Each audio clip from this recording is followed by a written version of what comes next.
Pour Israël, la Bible est le livre le plus diffusé dans le monde chaque année. Pourtant, beaucoup de gens ne le connaissent pas. Est-ce que les gens devraient lire ce livre et pourquoi? Quand on me pose cette question, je pourrais immédiatement répondre parce que, en le lisant moi-même, j'ai découvert ce qui a bouleversé ma vie, que, au travers de ce livre, Dieu parle. Dieu le Créateur. Dieu le Créateur, tout ce qui existe. Dieu le Créateur de ma vie. Dieu qui m'a donné une vie dont je ne connaissais pas la raison. Il me l'a révélé parce que dans la détresse qui était la mienne, alors que j'avais déjà bien connu par les études, par l'école du dimanche, ce que la Bible dit, je le prenais comme une histoire de sagesse, de recommandation, de morale, mais je n'avais jamais réalisé que la Bible est le livre au travers duquel Dieu nous parle. Je ne fais pas de la Bible un Dieu, je fais de la Bible cette parole transcrite au travers des siècles, inspirée, par laquelle Dieu se révèle. Et c'est un jour, dans la détresse qui était la mienne, que, criant à Dieu ma détresse, la pensée m'est venue du reste suggérée par quelqu'un avec qui j'avais partagé ma difficulté, qui m'a dit « Mais ouvre ta Bible !» Alors, dans la détresse qui était la mienne, j'ai ouvert ma Bible et la réponse à ma question, je pourrais dire à mes deux questions, a été pour moi fulgurante. Alors je peux le dire, j'avais posé la question à Dieu, mais est-ce que tu m'as choisi comme pasteur, oui ou non? Et si tu m'as choisi comme pasteur, pourquoi est-ce que ma vie ne correspond pas à la réalité de ce que je lis dans la Bible, que j'aimerais mettre en pratique, mais je n'y arrive pas. C'est au-dessus de mes forces. Aimer le prochain comme soi-même, il faudrait lui mettre une autre figure parfois. Et puis, s'aimer soi-même, on ne s'aime pas toujours, on peut trouver qu'on est détestable. Et puis alors, t'aimer, toi, moi j'aimerais mieux te connaître. Alors, est-ce que tu m'as choisi comme pasteur parce que je ne réalise pas du tout ce que tu attends de moi? Et puis, alors, dis-moi pourquoi je ne la réalise pas. Et j'ai ouvert ma Bible, vous pouvez le vérifier dans le chapitre 4 des Éphésiens. J'ai lu ce que j'ai là, sous les yeux, après avoir ouvert ma Bible comme ça. C'est lui qui a donné les uns pour être apôtres, prophètes, évangélistes, pasteurs. Ça a été comme un coup de foudre dans ma vie. Je regardais un texte, j'avais posé une question et la réponse était là, sous mes yeux. Mais le texte continue, parce que j'avais dit à Dieu, mais si tu m'as choisi comme pasteur, pourquoi est-ce que je ne suis pas ce que je devrais être? Alors, je peux le dire le texte par cœur, parce qu'il m'a marqué assez pour que je puisse le dire sans ouvrir ma Bible. Il dit, dans la suite du chapitre, « Voici donc ce que je déclare au nom du Seigneur, c'est que vous ne devez plus tourner en rond dans la vanité de vos propres pensées, comme les païens, alors que vous avez une intelligence obscurcie, et elle est obscurcie parce que vous êtes étranger à la vie de Dieu. Vous êtes un religieux, je l'étais, vous êtes un moraliste, je l'étais, mais ce n'est pas à cela que je vous appelle à retrouver la communion avec moi. » Alors, le texte continuait, si vous avez entendu l'histoire de Jésus, au travers de Jésus, vous savez qu'il vous appelle à l'accueillir, il veut venir dans votre vie, on pourrait dire, comme on dit aux enfants, il veut vous prendre par la main et il veut ouvrir devant vous un chemin d'une vie nouvelle. Et c'est exactement ce qui m'est arrivé, parce que lisant ce texte, comprenant que Dieu me parlait, je l'ai mis en pratique. Et pourtant, beaucoup de personnes possèdent la Bible en Occident. Pourquoi est-ce qu'ils ne la lisent pas? Ils ne la lisent pas parce qu'ils n'ont pas compris. Moi-même, je ne l'avais pas compris. Et c'est peut-être à nous, pasteurs, que revient la responsabilité de ne pas encourager et ne pas faire comprendre aux gens pourquoi lire la Bible. Eh bien, ils ne la lisent pas parce qu'ils il leur apparaît qu'elle est un livre de sagesse, d'histoire, qui ont, par la nature même de cette histoire, quelque chose à leur enseigner. Quand j'ai commencé mon ministère, j'ai fait la découverte amusante à certains égards, allant visiter les gens comme pasteur, je leur demandais en arrivant, voilà, je viens vous voir, heureux de faire connaissance ou heureux de vous retrouver, mais je viens non pas simplement pour vous voir, je viens pour partager avec vous ce que Dieu aurait peut-être à nous dire à l'un et à l'autre. Est-ce que vous avez votre Bible? Alors, je peux dire que 9 fois sur 10, les gens disaient oui, mais je voyais déjà dans leur regard qu'ils ne savaient pas où la chercher, ou bien alors qu'ils craignaient de l'ouvrir parce qu'elle était ou trop neuve pour qu'ils l'aient ouverte, ou, comme je l'ai entendu quelquefois, couverte de poussière qu'ils soufflaient sur leur Bible derrière la porte avant de la porter. Alors, ils ne lisent pas la Bible parce qu'ils ne savent pas ce qu'elle est. Et c'est notre faute, à nous, pasteurs, de ne pas le leur enseigner. Il y a des gens qui disent que la Bible est un ramassis de légendes et rempli de contradictions. Ils n'acceptent donc absolument pas qu'on dise que ce livre, c'est la parole de Dieu. Ah, ils ne l'acceptent pas, et cela par la faute d'abord des théologiens qui ne le croient pas toujours, qui en ont fait une sagesse, et une sagesse à la hauteur de leur propre raison, et cela parce que, en effet, la Bible dit dans l'histoire des vérités tellement au-dessus de notre compréhension, de notre sagesse, que quand cela dépasse ma capacité raisonnable, rationnelle d'accueillir ce qu'elle dit, alors je dis là, bien sûr, c'est une histoire, là, c'est une légende. Mais réfléchissons un tout petit instant ensemble. Comme la parole de Dieu nous dit que Dieu est le créateur, est-ce que la création de Dieu n'est pas en elle-même un miracle? Secondement, quand dans la parole de Dieu, je lis que Jésus a calmé la tempête, est-ce que celui qui a créé le monde ne peut pas calmer la tempête, puisqu'il l'a créée? Quand la Bible dit qu'il peut ressusciter les morts, qu'il peut guérir les malades, qu'il peut multiplier le pain, est-ce que, s'il est le Créateur, ce qu'il a manifesté en Jésus-Christ, et Jésus-Christ est la démonstration de la vérité de la parole de Dieu, c'est pour ça que moi je dis, mais il n'y a pas d'autre définition pour la Bible que la parole de Dieu, c'est qu'effectivement, il accomplit ce qu'il dit et vient nous en apporter la démonstration. Alors, c'est dire l'entêtement ou la sottise ou l'orgueil de l'homme que devant la démonstration que Jésus-Christ apporte, de ne pas recevoir et accueillir ce qu'il dit, parce que oui, alors c'est trop beau pour être vrai, c'est impossible. Est-ce que la résurrection de Lazare est impossible? En effet, par lui-même, elle est impossible. Mais si Dieu dit, Lazare, je le veux, sors du tombeau. S'il dit au paralytique, lève-toi, marche. S'il dit à l'aveugle, je te rends la vue. Et s'il nous dit à nous, tu es dans une condition d'immirable, mais ce qu'il m'a dit à moi, je veux devenir ton Seigneur, ton Sauveur, et ma vie a été complètement transformée. Oui, quand on pense à l'histoire des hommes, eh bien, ils sont innombrables à vivre comme ils ne devraient pas vivre, et ils s'arrangent d'avoir un Dieu, s'ils en ont un, qui s'accommode de leurs pensées, de leur manière de voir, de leur conception.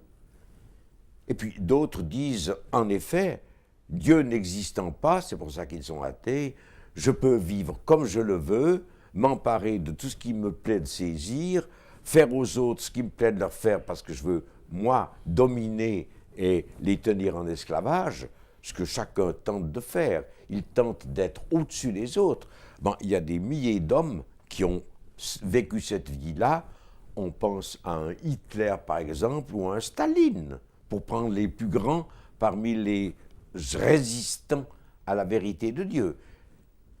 Mais par ailleurs, on voit alors des hommes qui, ayant découvert ce que j'ai découvert moi-même, leur incapacité à vivre ce que la parole de Dieu leur dit, alors ont vu leur vie complètement transformée.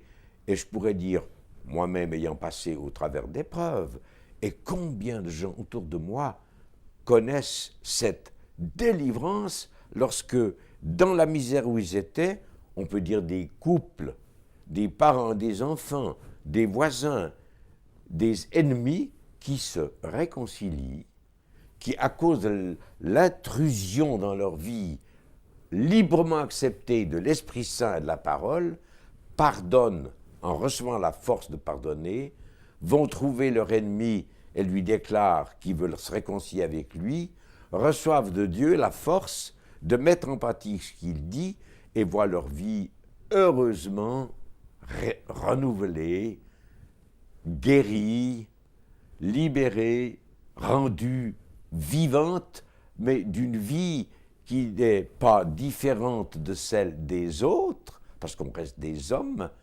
mais avec une force intérieure, une sécurité, une paix intérieure qui nous fait, au milieu des tempêtes, rester en paix, dans les ténèbres, être ce que la Bible dit que nous devrions être, la lumière du monde, être ce que nous devons être pour plaire à Dieu, qui se réjouit de nous aimer et de voir qu'en retour, nous aimons les autres comme lui nous aime. D'autres sont choqués par la lecture de la Bible. Ils disent qu'ils ne supportent pas ce Dieu sanguinaire de l'Ancien Testament et qu'à la limite, ils accepteraient le Dieu d'amour présenté dans le Nouveau Testament. Dieu sanguinaire, oui, je comprends qu'on puisse l'imaginer tel quand on lit l'Ancien Testament. Mais il y a deux réponses précises à cette interrogation. Pourquoi est-ce qu'il apparaît tel dans l'Ancien Testament ? D'abord parce que l'Ancien Testament, c'est le livre de la vérité. Oui, la vérité. Parce que Dieu n'enjolive pas l'homme. Quand on lit des biographies, on voit souvent des biographies dont on a écarté tout ce qui était négatif pour ne raconter que le positif. Et puis quand on parle de quelqu'un, fût-ce d'un grand personnage, on ne retient que ce qui est à l'avantage de la personne. Dieu ne fait pas ça. Il nous montre l'homme, il nous montre l'histoire des hommes, l'histoire des peuples, telle qu'elle est. Et il la révèle au travers des drames de l'Ancien Testament, il la révèle comme étant celle d'un homme qui est guerrier, qui est sanguinaire. Alors, il y a beaucoup de manières de tuer le prochain. On peut le tuer avec sa langue, on peut le tuer en l'étranglant, on peut le tuer en le fusillant, on peut le tuer en l'écrasant, on peut le tuer en disant du mal de lui au maximum. Donc Dieu est sanguinaire et il y a d'épouvantables batailles sanguinaires dans l'Ancien Testament, racontées par l'Ancien Testament, parce que Dieu nous dit, voilà ce que vous êtes, voilà ce que vous faites. Et si l'on prenait l'un ou l'autre des grands hommes de l'Ancien Testament qui ont laissé des noms épouvantables, le plus misérable d'entre eux, je ne saurais pas lequel je choisirais entre tous, mais Akab et son épouse Jézabel sont un couple qui a laissé des traces lamentables dans l'histoire de leur vie, dans l'histoire de leur peuple, et qu'on trouve aujourd'hui comme une parabole dans l'histoire de ce qu'on vit. Car la lâcheté d'Akab et la méchanceté et la manière de vouloir accaparer ce qui était au petit homme qui vivait à côté de lui et qui l'a fait assassiner, elle est ce qu'elle est. Puis Jézabel, qui est la manipulatrice par excellence, comme parfois la femme peut l'être, subtilement. Alors, c'est une histoire que l'on trouve dans l'Ancien Testament, et c'est une histoire qui finit par le sang. Et pour ne rien cacher, ça commence par là, parce que les deux fils d'Adam et Ève, Caïn a tué son frère. Alors la Bible dit la vérité, mais là vous répondrez avec raison, mais quand même, il y a des pages où l'on voit que Dieu ordonne. Et oui, alors il y aurait deux réponses à cet égard. La première, c'est qu'il y a un moment donné où Dieu dit « ça suffit ». Je dirais, il y a une peine de mort. Et la peine de mort, ce n'est pas lui qui l'administre. Il laisse les hommes s'en mêler. Ils se détruisent les uns les autres. Et c'est ce qu'il annonce. Il dit, vous ne m'obéissez pas, ah ben, vous allez vous détruire les uns les autres. Quand à 180 km/h, je traverse le tunnel entre Yverdon et Berne, si je vais me fracasser contre un mur, oui, c'est sanguinaire. Mais c'est ma désobéissance. Ou si deux êtres qui se rentrent le soir parce qu'ils sont ivres l'un et l'autre et se croquent en voiture, ben, ils sont sanguinaires l'un par rapport à l'autre. Et Dieu sait s'il y a du sang qui se verse aujourd'hui. Alors ça, c'est le jugement de Dieu que lui-même laisse arriver et la Bible raconte. Et puis il y a une dernière indication qu'on peut donner, c'est que dans l'Ancien Testament, la victoire sur la mort, sur le mal qui en est les préliminaires, n'avait pas été remportée. Satan est le prince de ce monde. Et la Bible l'appelle le meurtrier. Et Jésus a dit aux Juifs qui l'ont crucifié, « Votre père, c'est le diable. » Oui, le diable veut la mort. Il est l'ami de la mort. Il est le pourvoyeur. Il est le pourvoyeur de la méchanceté. Alors, dans l'Ancien Testament, il fallait que la victoire soit remportée pour que soit épargné ce que Dieu a dû réaliser, savoir, en Canaan par exemple, où les peuples qui habitaient la terre qu'Israël occupe et qui étaient peuplés de Cananéens, c'était une peuplade pourrie par tout l'occultisme qui sévit encore dans notre siècle, parce que Sodome et Gomorrhe, et parce que toutes les puissances qui agissent ce monde au travers de l'occultisme, l'astrologie, entre autres, et la divination. Hitler avait combien d'astrologues à son service? Eh bien, ce sont à l'arrière-plan des gens qui veulent infecter l'homme. Alors, dans l'Ancien Testament, il a dû, en quelque sorte, faire ce qu'on faisait autrefois lorsqu'on n'avait pas les remèdes, on amputait. Dieu a amputé quelquefois. Alors vous direz, mais alors aujourd'hui, non, Dieu n'ampute plus. Il laisse les hommes se détruire. Mais ils en prennent, les hommes, la responsabilité. Mais lui n'ampute plus. Pourquoi? Parce qu'en Jésus-Christ, par Jésus-Christ, le prince de ce monde a été vaincu. Il a eu la bouche fermée à la croix. Il avait organisé toute la crucifixion, tout ce qui amenait même en séduisant Judas par l'argent, et il avait cru être débarrassé à tout jamais de celui qui est, en quelque sorte, son ennemi, Jésus, qui est Dieu lui-même en personne. D'ailleurs, il avait dit à Adam et Ève, mais si on ne s'occupe plus de ce qu'il dit, de ce qu'il est, on va régner. Alors, Satan n'accepte pas de ne pas régner, et c'est la raison pour laquelle il s'est farouchement opposé, mais il a été vaincu. Alors, il est encore le prince de ce monde, parce que Dieu patiente. S'il mettait fin, s'il mettait le jugement demain matin, il y en a combien qui seraient, comme le dit la Bible, perdus, qui entreraient dans la perdition et la seconde mort, ce qu'on appelle en quelque sorte l'enfer. Alors on en a une préfiguration dans ce qu'on vit dans ce monde. c'est infernal. Eh ben, on va vers une réalité semblable. Alors, en Jésus-Christ, la victoire a été remportée. Alors Dieu dit, mais le plus misérable d'entre vous, voire le brigand sur la croix, il peut, s'il se tourne vers moi, échapper au jugement, être sauvé, être libéré. Je pardonnerai non pas une fois, mais 70 fois 7 fois. Et la compassion et la patience de Dieu à l'égard de l'homme, moi, elle me bouleverse souvent. D'abord parce qu'il a eu beaucoup de patience avec moi. Et puis, je vois comment il a une patience sans mesure, un amour sans mesure pour n'importe quelle créature, la plus déchue, la plus opposée, la plus méchante.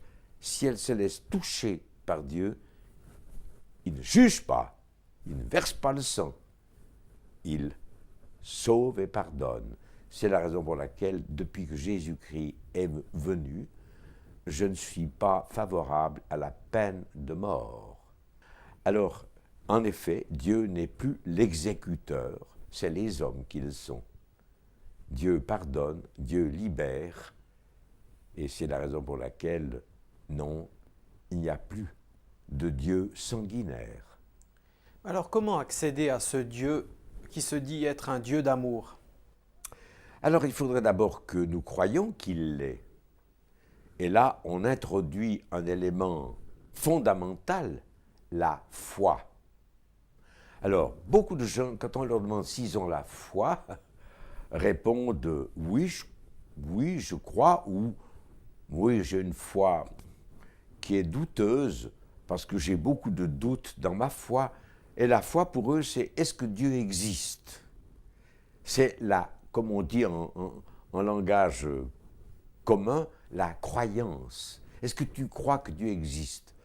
Alors les gens sont plus ou moins sûrs, mais ils aiment mieux penser que Dieu existe parce qu'un peu intelligents, ils ne peuvent pas se dire que tout ce qu'ils vivent, ça s'est fait tout seul. Il n'y a pas un hasard, il y a un créateur. Donc ils pensent quand même que Dieu existe. Mais alors ils croient que croire que Dieu existe, ça suffit. On pourrait leur répondre, le diable aussi croit que Dieu existe. Mais lui, il tremble. Et vous, est-ce que vous tremblez? Alors, pourquoi est-ce que l'homme a de la peine à accéder à ce Dieu d'amour et à l'accueillir? Parce que le moyen de communion le plus proche entre deux êtres, on est là les deux à dialoguer. On pourrait se regarder pendant longtemps sans savoir ce que l'un pense et ce que l'autre pense. Qu'est-ce qui fait qu'on est en communion? C'est le fait que je parle, que vous m'écoutez, et puis le fait que vous m'écoutez, vous parlez et que je vous écoute. La parole est le moyen exceptionnel, incomparable de la communion, de la rencontre. C'est vrai entre Dieu et l'homme, c'est vrai aussi entre l'homme et son épouse, entre l'homme et son prochain et ses enfants, et son voisin, c'est la parole. Alors, la parole, Dieu nous la donne dans l'Écriture. C'est ça, sa parole. Il la donne dans tout ce qu'il dit, dans tout ce qu'il promet, dans tout ce qu'il ordonne, et dans tout ce qu'il incarne par l'histoire, et une histoire qu'on peut vérifier dans la connaissance que nous en avons.